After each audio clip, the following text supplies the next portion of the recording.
Hey everybody, it's me, Tim Keys, and I'm back with another video. This time I want to talk about the new Bitwig that is coming out, version 4. So some of you may know the history of Bitwig. Bitwig was a DAW that came out back in 2014 when the developers, or part of the developers, from Ableton decided to branch off and develop their own software. And this is what they came up with. Bitwig has made great strides, in my opinion, in the past, in the last 7 years that it's been out, and is really becoming a solid DAW. Some of the new features that they have added in this version that will be coming out is the ability to, new features to how you handle your automation. That's always a plus. Especially when you're dealing with instrumentation. They've also added comping, which is useful for if you're recording musicians, be they vocalists or instrumentalists. You want to do multiple takes, but you don't necessarily want to have to do the whole bar over again. You just want to do certain parts. You can do it, and then you as a producer can take the best parts of those things that, those recordings that you like, and put it together. You don't have to go back and record everything from start to finish. So I think that's a very useful feature, and it's good that they added it.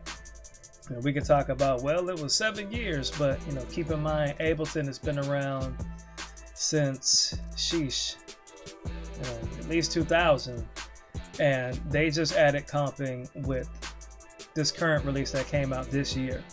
So Bitwig is doing well. The other feature that I am very excited about from Bitwig is their operator.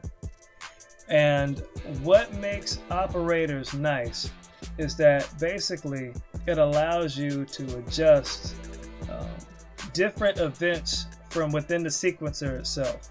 So let's say you play a chord progression and you got your notes and you got a 4-bar loop going, and you like that 4-bar loop. You don't necessarily want to change it or create another loop. You just want to add variations to that loop on a subtle level, so you can keep the listener engaged without changing the song too drastically. Elements allows you to do that because it can adjust the probability of playing certain notes in the piano roll more or less likely. It can cause you to, you can re-trigger certain events in different times. That 1/48 is pretty impressive. I'm almost curious as to what that'll sound like. Actually, I take that back, because you could do 1/28. But it's nice that you're doing it from within the sequencer itself. All of these features, mind you, are done within the sequencer itself. So you can set up the parameters however you like it. And as you're playing through that loop and playing through those notes, it'll sound different every time. Little variations here or there, and that stuff makes a big difference. The only DAW that I have seen that has something similar to this is Reason. And even in that system, even in that DAW, it's different, because with Reason, you have to buy it. You have to buy the device as an additional plugin. It's their quad player, and it allows you to do similar stuff. However, the difference is, in Reason, you do everything in that instrument within the device itself. And then once you get the events that you like, you bounce that MIDI information to your sequencer. Nothing wrong with that. That's not necessarily a bad thing. But I think this one is more preferable, because this will allow you to make those adjustments within the sequencer itself. Let's say that again. It allows you to make the adjustments within the sequencer itself. No, it may not generate chords and notes for you, but it can definitely allow you to take what's all that you put in the piano roll and adjust it on the fly, you know, in the sequencer. I think that's amazing. I also want to add that this not only applies to MIDI information, but it also applies to audio information, which is something that Reason has not done with its devices, like its players. I don't think I've seen any other device that has that feature. So I think this is a really smart approach, because again, this is something that they're doing that it helps them stand out. It helps Bitwig. They're increasing their workflow, they're improving it, making it better, but then they're adding features that you just can't find anywhere else. Now, who is Bitwig for? In my opinion, Bitwig is for anybody that is up for experimentation. Again, it's very similar to Ableton.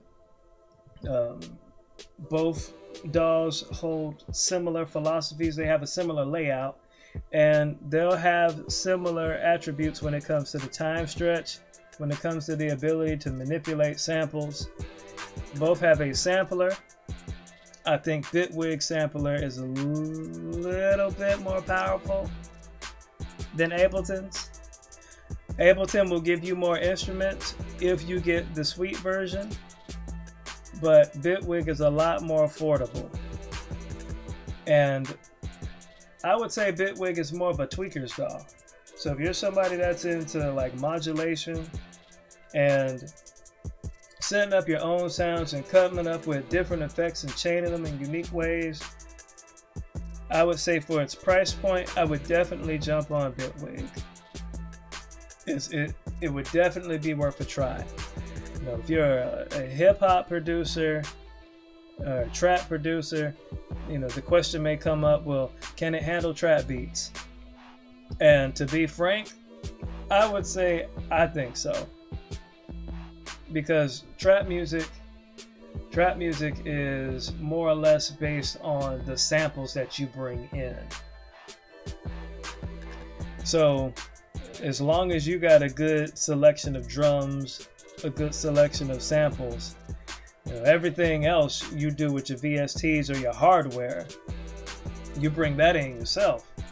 But this DAW, in my opinion, is more for those that want to tweak sounds to get into modulations, come up with different effects changes and all that good jazz. It's definitely worth a shot. And for half the price point of an Ableton, I would jump on it. I see why not. So shout out to Bitwig for coming up with these features. I'm curious and can't wait to see the other features that they add into their update. Thank you for watching.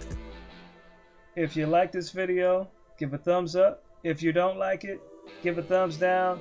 Either way, I appreciate you, and I hope you have a good day. Peace.